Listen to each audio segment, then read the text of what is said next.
on ne retenait que la contribution économique de la diaspora. Parce que rawatina nag les politiques. ko wax mu ne seen contribution économique li ñuy dugal ci xaalis.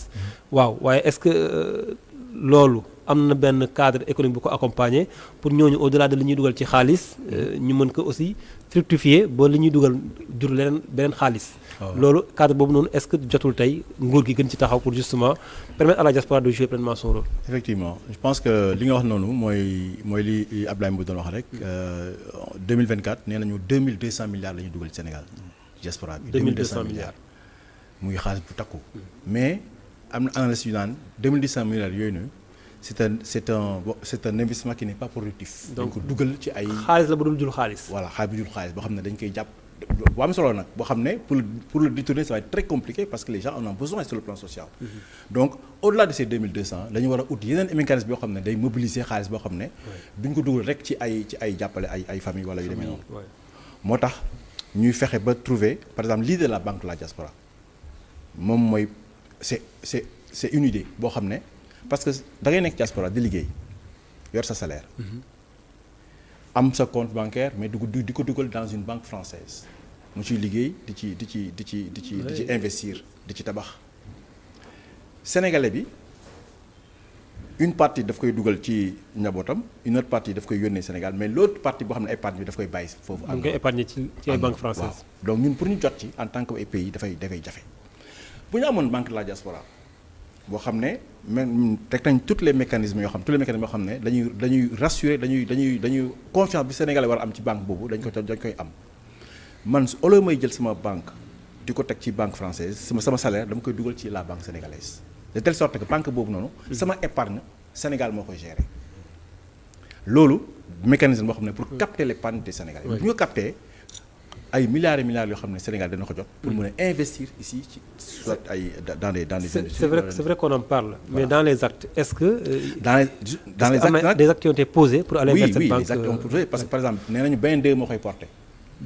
mais pour mettre une banque de la diaspora boo xam ne dafay exister en Europe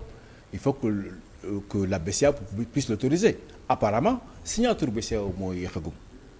moom loolu bu jotee rek ci li ñu dégg ci information yi. bu BCEAO finalisé ba acté.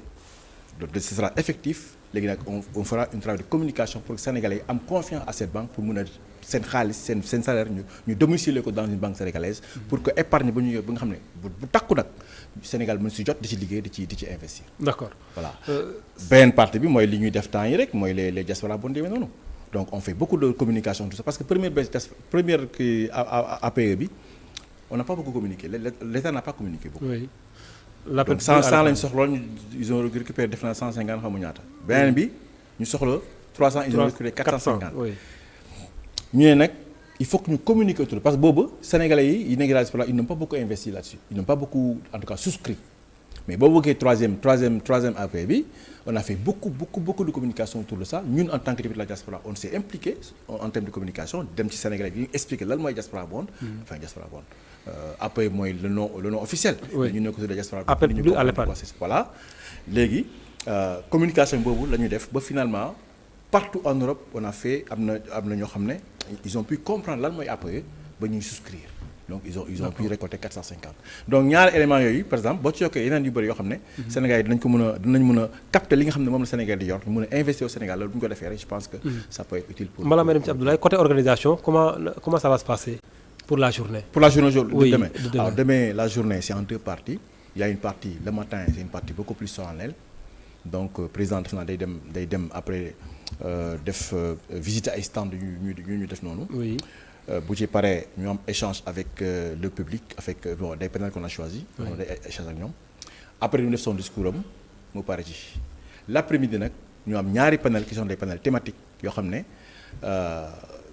ay échange la aussi entre des spécialistes. oui thèmes yi sax moom ñaar thèmes yooyu pour ma lire ko ngeen xam. oui yooyu mooy boucler journée bi quoi. benn bi c'est le panel qui est regard croisé sur les mécanismes d'accompagnement des Sénégalais à l'extérieur boobu mooy premier panel bi. beneen bi c'est sur l'investissement mobilisation de l'épargne et du capital humain de la diaspora. mooy li ñu wax sànq. voilà enjeux. Ouais. et défis. D'accord. donc ñaar yooyu buñ ci waxtaanee ba daane rek je pense qu'il y aura beaucoup de choses qui vont sortir. Donc Abdoulaye, ça revient à ce qu'on dit souvent ci wàllu contribution bi ñuy wax ci wàllu koom bañ a yem rek ci diaspora bi yónnee nañu les familles mu yem foofu il faudrait que également ñu fexe ba li ñuy yónnee mën a aussi créer yeneen richesse. Effectivement te loolu moo am na importance bien vrai que qu'on le veuille ou non dañoo nekk dëkk boo xam ne famille dañoo soxla ndimbal boobu nag mooy ki nekk diaspora mooy yónnee payum courant mooy yónnee payum école mooy yónnee ration bi ak yeneen et même sur le volet social transfert boobu yëpp daanaka foofu la jëm maanaam pour soutenir les familles yi nga xam ne ñi ngi fii léegi nag au-delà de continuer di soutenir famille il faut quand même que ñu ne diaspora boobu am na loo xam ne xëy na retraite tey jii ku jël retraite nga xool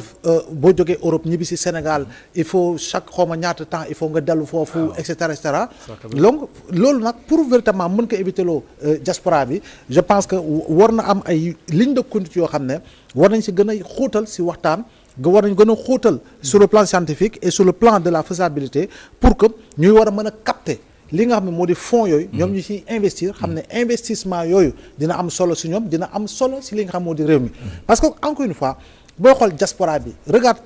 autant de Sénégalais en Afrique et dans plusieurs pays en Afrique nga xool nuñ fa amee dayo boo demee en Europe nuñ fa amee dayo boo demee en Amérique du Nord nuñ fa amee dayo aujourd'hui les Sénégalais sont jusqu'en Amérique du Sud et particulièrement en Argentine et au Brésil c'est de grands voyageurs voilà de grands voyageurs donc loolu yëpp nag boo ko amee da nga koy capitaliser boo ko capitaliser nag retour bi moo di lan mais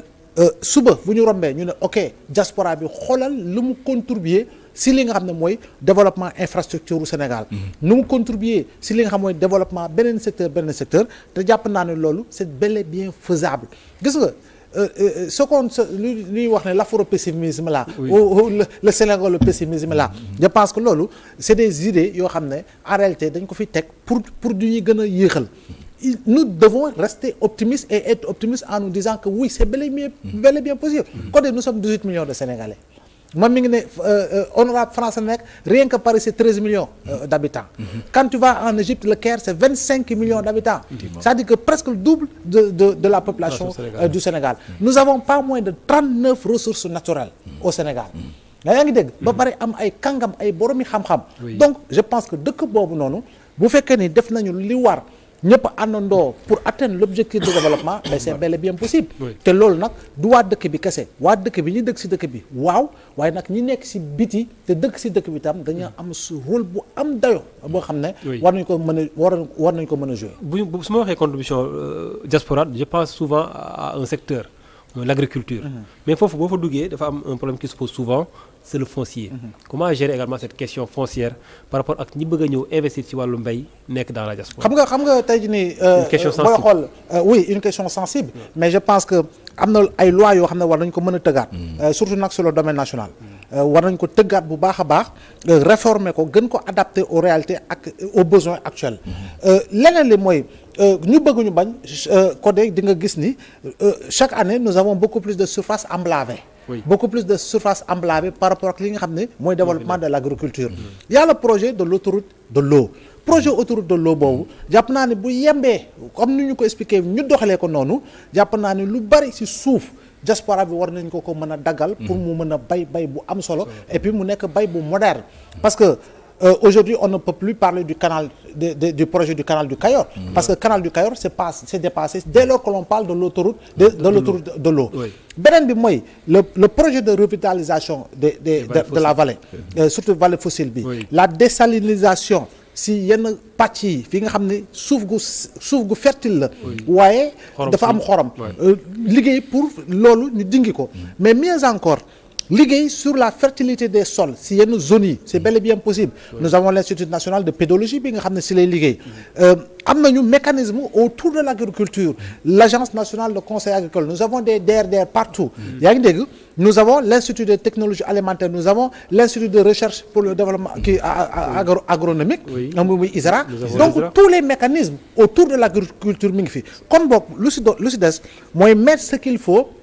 yaa ngi dégg pour mën a am approche ba pare nag xeex li nga xam mooy les cultivateurs du dimanche ñi nga xam ne dañuy ñëw rek parce que am nañu tur am nañu dayoo ñu jox leen ay 15 hectares ñu waa teg ci loxo chaque dimanche ñu dem fa ànd ak seen gàngoor dem lakk yàpp après war si ñu jibi quoi voilà donc non c'est une réalité mais donc suuf si nañ ko jox ñi koy yellool ñi nga xam ne ñoom dañu naan objectif d'atteindre l'autosuffisance en riz dañ ci koy contribuer pour un régime qui prône le souverainisme voilà mi ngi noonu objectif d'atteindre autosuffisance si lii ak si lële dañ siy bokk ñooñu la ñu mën a soxla ñu ñoo bokk si li nga xam ñooy andi développement agriculture bi par rapport à une motorisation beaucoup plus accélérée du secteur agricole pour atteindre des objectifs dans le secteur de l'élevage c'est bel et bien possible diaspora bi ñu bari xam nañu fromage nu ñu koy liggéey meew gu sell bi ñu koy liggéey parce que si la ñu nekk dans les plus grandes industries mais fii meew bi ak li nga xam ne moo di lu ñu si war a mën a liggéey bari na am na ñoo xam ne commencé nañ ko c'est des nationaux mais diaspora bi bu ñuy contribuer si également li ci gën a écœurant moom mooy da nga gis meew bu ñuy tuur voilà mais wala sax wàññeeku na léegi wàññeeku na sax parce que am na ay sénégalais tey yu si investir di jël mais dañuy encore diaspora bi am na rôle bu mu si war a mën a jouer kon bokk ñun lu ñu war a mën a régler Sénégal d'abord mooy lekk ak naan te lekk ak naan boobu noonu jàpp naa ni mooy secteur élevage ak secteur agriculture ñoom war nañ see mën a kii parce que tubaab bi boo gisee sonnul parce que moom xiifut marut boobu la njëkk a gérer voilà moom la njëkk a gérer kon boog ñun loolu ñu war a njëkk a gérer tamit